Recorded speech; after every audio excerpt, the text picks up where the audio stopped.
आणि नववर्षाच्या पूर्वसंध्येला ठाणे शहरात कोणताही अनुचित प्रकार घडून उत्साहाच्या वातावरणाला गालबोट लागू नये म्हणून ठाणे पोलिसांनी ही खबरदारी घेतली आहे।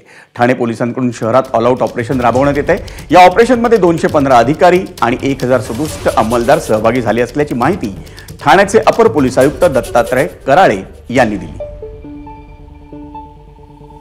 सीपी सर स्वतः जॉइंट सीपी, मी ॲडिशनल सीपी जावी 4, सगळे डीसीपी असे साधारणपणे 500 अधिकारी आणि 5000 पोलीस अधिकारी अंमलदार, 5000 पोलीस अंमलदार असा आमचा बंदोबस्त त्या दिवशी लागला असेल।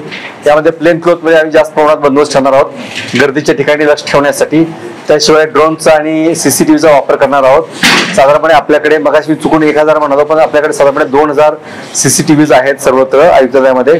त्याशिवाय खासगी सीसीटीव्ही सुद्धा आम्ही चेक करून त्याचा वापर योग्य रीतीने चालू आहे आणि त्याच्यात चित्रीकरण होऊ शकेल याची खात्री केली जाणार आहे आणि त्याप्रमाणे आम्ही सर्वांच्या लक्ष ठेवणार आहोत। याशिवाय आरसीपी, एसआरपीएफ, आमचे स्ट्रायकिंग फोर्सेस, क्यूआरटी हे सुद्धा आम्ही अलर्ट ठेवणार आहोत, कारण दुसऱ्या कुठल्याही प्रकारचा धोका होता कामा नये या दृष्टीने आम्ही तयारी केली आहे। एबीपी माझा, उघडा डोळे बघा नीट।